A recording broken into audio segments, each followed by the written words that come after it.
Bismillahirrahmanirrahim. Assalamualaikum warahmatullahi wabarakatuh. Waalaikumsalam warahmatullahi wabarakatuh. Alhamdulillah, syukur kita kepada Allah Subhanahu wa taala karena pada hari ini kita masih bisa kembali untuk membuat konten, dan insya Allah konten ini bisa bermanfaat untuk teman-teman sekalian dan lebih khususnya bisa bermanfaat untuk kita pribadi. Jadi teman-teman sekalian atau sahabat Pena Dakwah, ya jujur ya, mungkin kita karena sudah lama tidak konten, ya grogi itu, getaran-getaran suara mungkin mulai ada. Jadi dan insya Allah ini tidak mengganggu kita semua ya, dan insya Allah tetap fokus untuk mendengarkan berbagi sharing pengalaman-pengalaman kita. Jadi baiklah, mungkin sebelum kita memulai, saya ingin coba tanyakan kabar dari Kak Safril dan Kak Rafil. Kira-kira bagaimana kabarnya Kak Safril? Alhamdulillah baik. Oh, baik ya. Kalau Kak Rafil? Alhamdulillah juga baik, Karul. Jadi alhamdulillah, jadi teman-teman sekalian atau sahabat Pena Dakwah, kami bertiga alhamdulillah dalam keadaan sehat, dan insya Allah juga teman-teman sekalian yang sementara menyimak tetap dalam keadaan sehat, dan ibu utama dalam keadaan menjaga ketaatan kepada Allah Subhanahu wa taala. Karena banyak orang di luar sana yang sehat namun kesehatannya digunakan untuk bermaksiat, yang akhirnya kesehatannya tidak berguna. Nah, jadi baiklah teman-teman sekalian, karena kita punya tema yang sangat menarik ya, tentang tantangan hijrah para pemuda ya, karena kita ini mungkin masih muda-muda ya. Jadi dan untuk pemuda-pemuda yang luar sana juga tetap pasti ada tantangan kalau hijrah. Nah, sekarang saya mungkin akan tanyakan kepada Kak Rafil dulu ya. Kira-kira bagaimana masalah atau tantangan hijrah Kak Rafil dari awal sampai sekarang? Silakan Kak Rafil. Oke, bismillahirrahmanirrahim. Assalamualaikum warahmatullahi wabarakatuh. Waalaikumsalam warahmatullahi wabarakatuh. Oke, jadi untuk tantangan hijrah saya pribadi, ya mungkin di awal dari hal-hal yang kecil dulu ya. Pertama kan saya itu awalnya hijrah itu kan ketika saya mengetahui bahwa yang mana ada beberapa hal yang saya lakukan itu yang itu menyimpang dari agama Allah atau syariat Allah Subhanahu wa taala, yang itu membuat saya sadar. Dan alhamdulillah saya juga banyak teman atau ada beberapa teman saya yang selalu mengingatkan kepada kebaikan, dan alhamdulillah itu yang menjadi menguatkan kepada saya untuk menguatkan keimanan saya untuk ini hijrah memang kayaknya sudah jalan yang terbaik. Jadi itu adalah penguatan-penguatan dari teman-teman saya yang membuat saya alhamdulillah ya, mungkin dari perkataan atau lewat perkataan dan nasihat, lalu juga perilaku mereka yang membuat saya itu sepertinya insecure seperti itu. Yang membuat saya akan tersadar dengan kesalahan-kesalahan yang saya perbuat waktu dulu, yang terutama itu kan waktu itu masih menggebu-gebu sekali itu waktu masih pacaran Karuli. Jadi itu yang membuat saya kayak seperti tergoyang juga, ada goncangan juga dari pasangan saya yang waktu dulu itu, yang membuat saya itu kayak ini harus memang ditinggalkan, ini tidak boleh, dengan nasihat teman-teman, tidak boleh dipertahankan. Jadi alhamdulillah itu saya sudah lewati. Tantangan yang kedua yaitu ketika saya masih menempuh pendidikan. Waktu saya masih kuliah itu merupakan tantangan hijrah juga menurut saya, karena itu dimana membagi waktu saya untuk kebaikan atau untuk malah mengerjakan skripsi. Tapi di sisi lain juga dua-duanya ini penting. Jadi itu juga yang harus kita perhatikan, dimana kita untuk menyelesaikan pendidikan kita ya harus menempuh jalan itu seperti skripsi atau yang lain-lain. Jadi ya kurang membagi waktu saja Karuli. Membagi waktu bagaimana caranya agar kita dakwah atau kebaikan tetap jalan, namun juga tidak meninggalkan pendidikan kita. Dan yang ketiga, proses hijrah saya menurut saya banyak tantangannya di situ, yaitu dengan orang tua juga. Itu merupakan salah satu tantangan hijrah terbesar saya, karena memang setiap hari kita kan beradaptasi dengan mereka. Jadi segala sesuatu yang mungkin mereka belum tahu dan alhamdulillah saya sudah tahu, itu mungkin yang akan menjadi struggle seperti itu dengan mereka, yang membuat saya ya harus banyak diam, Karuli. Jangan sampai ketika saya juga sudah paham dan juga sudah mengerti akan hal-hal seperti ini yang tidak dibolehkan dalam agama, ketika saya berargumen dengan mereka, malah saya akan jatuhnya dosa, Karuli. Jadi seperti itu. Jadi ya bagaimana kitanya aja lah yang bersikap kepada mereka, jangan sampai mereka juga sakit hati dengan ucapan atau perilakunya kita. Jadi seperti itu, Karuli, tantangan hijrah saya, dan alhamdulillah sampai saat ini ya, kalau bukan karena dari teman-teman juga, saya mungkin ya wallahu alam, saya juga tidak tahu. Jadi alhamdulillah Allah masih memberikan kenikmatan iman itu kepada saya sampai saat ini, dengan teman-teman juga yang alhamdulillah support dengan dakwah dan bisa membuat saya bisa sampai sekarang ini. Jadi seperti itu, Karuli. Masya Allah ya. Jadi teman-teman sekalian, tantangan Karapil itu kurang lebih 3 poin ya. Kalau saya lihat 3 poin. Yang pertama ya, kalau orang hijrah itu biasanya kalau kita masih ya jahiliyah ya, dalam masa kebodohan, masih ada pasangan yang mohon maaf mungkin belum sah ya kan, karena zaman dulu itu kalau tidak punya gandengan mereka bilang ente ini tidak laku-laku atau tidak gaul ya, karena Sabril ya. Nah ini jadi akhirnya ya berlomba-lomba, tapi alhamdulillah karena Allah sayang, jadi kita diberikan petunjuk agar kiranya hati kita tergoyah atau tertampar lah. Kemudian yang kedua, Karafil, tentang pendidikan ya, bagaimana kita manajemen. Di sisi lain kita harus belajar agama, di sisi lain juga kita harus menyelesaikan tuntutan orang tua terhadap pendidikan kita. Dan yang paling terakhir, Karafil, kalau tadi Karafil katakan bagaimana tantangannya terbesar itu adalah orang tua. Bagaimana kita harus hari-hari berinteraksi, orang tua mohon maaf, kita mungkin orang tua kita juga ia belum mendapatkan ilmu yang mungkin kita sudah pelajari, akhirnya bertentangan dengan yang mereka pahami. Dan itu bisa ya, kalau menurut kami pribadi mungkin akan goyah juga Karafil ya. Tapi alhamdulillah masih Karafil masih bertahan. Nah sekarang mungkin kepada Kak Sapril, kalau Kak Sapril sendiri tantangan hijrahnya seperti apa? Apakah mirip atau beda? Silakan Kak Sapril. Baik. Nah jadi sebelum menceritakan tantangannya, saya mau bilang dulu hijrah itu sebenarnya apa. Jadi yang saya baca di sini, hijrah itu kalau secara bahasa dia bermakna at-tarku atau meninggalkan. Meninggalkan bisa dimaknai meninggalkan dari hal-hal keburukan kemudian menuju hal-hal kebaikan.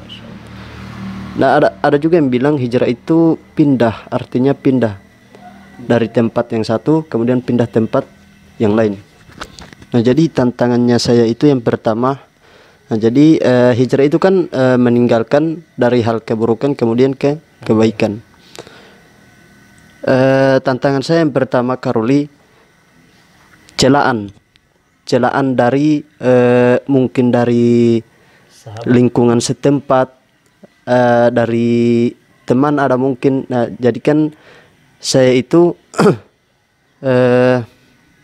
di masa jahiliyah zaman kebodohan saya hobinya itu gamers. Nah jadi ketika saya hijrah, ketika saya pindah, bahkan saya itu sempat sholat masih sembunyi-sembunyi. Lalu saya masih sembunyi-sembunyi agar tidak ketahuan dari teman-teman saya ini. Karena celaan itu bisa datang dari semua sisi, kanan kiri belakang muka itu pasti ada celaan. Bahkan dari keluarga sendiri ada celaan itu datang berupa Masya Allah, antum so soleh, dia bilang, so jaga sambayang, so jaga sholat, dia bilang. Bahkan saya sempat down saat itu. Saya memutuskan lebih baik saya sholat di rumah daripada saya sholat di masjid. Itu yang saya putuskan. Dan ternyata alhamdulillah Allah berikan jalan, ditemukan dengan teman-teman yang insya Allah sejalan dengan pemikiran saya.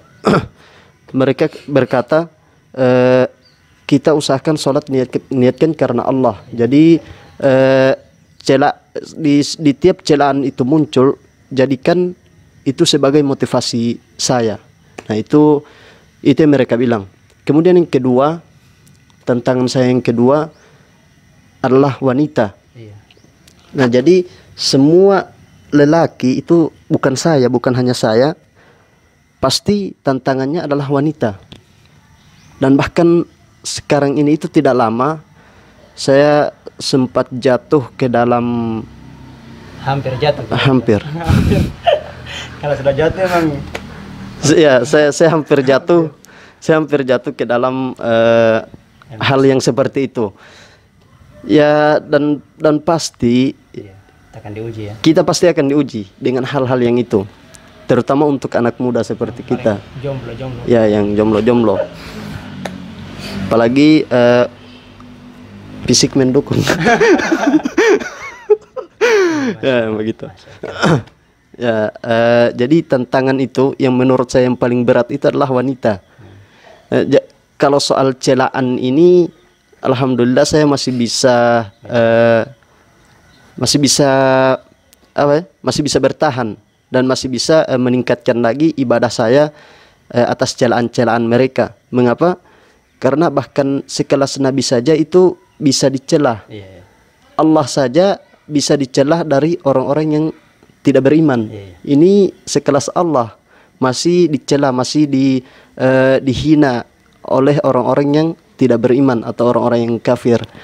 Sahabat, para alim ulama itu kan pernah dicela, apalagi saya.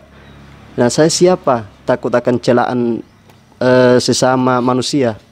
Nah, jadi itu tantangan saya, ada dua, celaan sama wanita. Oke, Masya Allah. Jadi teman-teman sekalian ya, jadi kalau ya hampir mirip-mirip, tapi ada poin yang paling penting dari Kak Sapril itu, dia awalnya jadi adalah seorang gamers.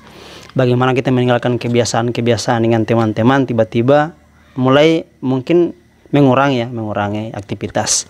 Jadi tadinya 1 kali 24 jam di gamers mungkin kurang 12 jam, kurang separuh lah. Tapi memang apa ya, saya pun pribadi ya, kalau untuk tantangan yang pasti, kalau kita yang masih jomblo itu pasti godaannya wanita. Kalau kita tidak bisa digoda dengan wanita-wanita maksiat, kita akan digoda dengan yang mirip-mirip maksiat, artinya kelihatan soleh, ya kan. Akhirnya Masya Allah, Subhanallah, ya kan. Jadi teman-teman sekalian yang hijrah itu pasti kita, kalau kita berhasil melewati ujian dengan melihat wanita yang terbuka, kita bisa meninggalkan, kita akan diuji dengan wanita-wanita yang mungkin kita lihat soleh, tertutup, atau laki-laki yang soleh, iya kan, mungkin kita akan tergoda. Akhirnya mulai kita assalamualaikum, antum ngaji di mana, antum ikut kajian di mana. Ini kanlah modus-modus yang akhirnya ya kita tidak tahu, kita akan terjerumus. Akhirnya mungkin saya juga melihat beberapa teman saya itu, mungkin untuk pelajaran untuk saya pribadi, melihat ada mereka datang ke kajian itu Sapril Karafil, mereka berboncengan, padahal tidak ada ikatan yang sah. Tujuannya untuk apa? Menuntut ilmu, ya kan. Kalau kita lihat secara manusia, akal manusia yang mungkin tidak beriman, mungkin akan kelihatan bagus. Masya Allah, mereka saling mendukung di dakwah, saling support, ada wanita soleha, kemudian ada pria yang soleh. Padahal mereka sudah melanggar namanya syariat Islam, sudah berdua-duaan, meskipun mereka dalam pakaian yang syar'i. Dan kemudian kalau saya pribadi, tantangannya mungkin di pekerjaan. Di pekerjaan itu yang sangat luar biasa, Karapil atau Kasapril, karena di mana kita akan dihadapkan dengan sistem kapitalis yang kemudian itu berbenturan dengan pemahaman kita Islam. Contoh mungkin ada caranya mungkin mengakal sedikit-sedikit tanda tangan atau apalah, namanya manipulasi data lah. Jadi itu kadang ya tidak seiring dengan sejalan apa yang saya pahami. Akhirnya kadang ada struggle dengan teman-teman pekerjaan, karena sangat berbahaya teman-teman. Karena saya teringat dengan sebuah nasihat, kalau sudah ada makanan atau bahan-bahan yang riba masuk dalam badan kita, itu akan berpengaruh di tubuh dan ibadah kita. Jadi jangan heran ada orang yang malas ibadah, karena mohon maaf, mungkin kita bisa cek pribadi ya, untuk kita sama-sama cek, jangan sampai kita sudah mengonsumsi makanan-makanan yang mohon maaf Allah larang. Nah, itu mungkin tantangan kita pribadi yang kalau dilihat ini paling banyak wanita ya. Tahta wanita ya. Ini yang memang sering familiar, dan baru-baru pun ada seorang musisi ke Safril ya. Tiba-tiba diuji gara-gara wanita. Tapi sayang itu kita melihat mereka tidak, mohon maaf, itu ambil saja pelajaran, tapi jangan dihina Islamnya, karena Islam tidak pernah mengajarkan kita selingkuh. Kalau ada ajaran poligami ada sih, tapi tidak selingkuh. Tetap kita menggunakan jalur Islam. Nah, kemudian sekarang kita akan masuk di cara mengatasi hal-hal itu, masalah-masalah dari kedua teman-teman yang hadir ini, agar insya Allah mungkin ada teman-teman kita di luar sana yang ketika mendapat masalah itu mungkin mereka bisa mengambil cara-cara dari Karafil atau Kasafril bagaimana mengatasi hal ini. Jangan sampai kita justru terjerumus dan tidak balik-balik. Kira-kira saya perlu yang mau memberikan pendapat Karafil mungkin ya. Artinya kita di sini forumnya santai karena mungkin kita adalah proses belajar dan mungkin pasti ada tersendak-sendak ngomongnya dan ada grogi. Jadi harus tolong dimaklumi teman-temannya, karena kita insya Allah sama-sama untuk berkontribusi dalam kebaikan, berlomba-lomba dalam kebaikan. Mungkin ke Rafil, bagaimana solusi Karafil sendiri untuk melewati fase-fase ini, dan alhamdulillah masih Allah dan Karafil bisa sampai saat ini masih bisa dalam ketaatan. Mungkin Karafil silakan. Solusinya Karafil. Oke, jadi solusi dari saya pribadi yaitu ketika kita sudah berniat untuk memperbaiki diri kita untuk bisa menjadi lebih baik lagi untuk kedepannya, ya kita harus menguatkan keimanan kita. Jangan sampai hanya gara-gara maksiat seperti ini dan itu membuat kita jatuh dan tidak kembali lagi. Jadi itu tergantung niat kita. Dari pertama ketika kita ingin merubah diri kita menjadi lebih baik lagi, ya kita harus siap dengan segala sesuatu yang itu harus kita hadapi. Jangan sampai kita down lagi, jangan sampai kita mundur lagi, dan itu tidak membuat kita ya tidak berubah. Jadi seperti itu Karuli, untuk solusi dari saya. Masya Allah. Jadi itu ya teman-teman ya, dari Karafil itu sendiri, silakan teman-teman yang hijrah perbaiki niat kita semata-mata karena Allah, dan insya Allah Allah akan bantu kita. Sekarang dari Kasafril sendiri, kalau Kasafril solusinya untuk mengatasi tadi masalah-masalah yang Kasafril lewati, solusinya bagaimana supaya bangkit? Silakan Kasafril. Nah, jadi yang pertama itu perbanyak berkumpul dengan teman-teman yang insya Allah selalu mengajak kita dalam ketaatan. Itu yang pertama, karena teman-teman yang selalu mengajak kita dalam ketaatan itu, ya pasti ketika kita melakukan maksiat di tiap pertemuan itu pasti kita mendapatkan tamparan-tamparan dari teman-teman kita sendiri. Bahkan saya itu sempat mendapat tamparan dari diri saya sendiri. Nah, itu yang pertama. Kemudian yang kedua, tetap perbanyak ibadah, dan ya tetap perbanyak ibadah kepada Allah Subhanahu wa taala, karena sependosa-dosa pun kita, sebanyak apapun dosa kita, jangan kita tinggalkan ibadah kepada Allah Subhanahu wa taala, karena yang mencatat amal baik dan amal buruknya kita itu hanya Allah Subhanahu wa taala. Jadi jangan langsung insecure bahwa hanya satu maksiat, dua maksiat saja Allah sudah tidak mau menerima taubat kita. Padahal kan di dalam ayat Al-Quran itu kan Allah itu seakan-akan memanggil kita untuk menghadap Allah Subhanahu wa taala. Saya lupa ayatnya. Dan jadi kemudian yang ketiga, perbanyak menyampaikan kebaikan. Karena itu tadi saya sempat ditampar oleh diri saya sendiri untuk menyampaikan kebaikan. Saya ketika saya bermaksiat, kemudian saya buka media saya, salah satunya TikTok. Saya sempat flashback di TikTok saya melihat video saya itu tentang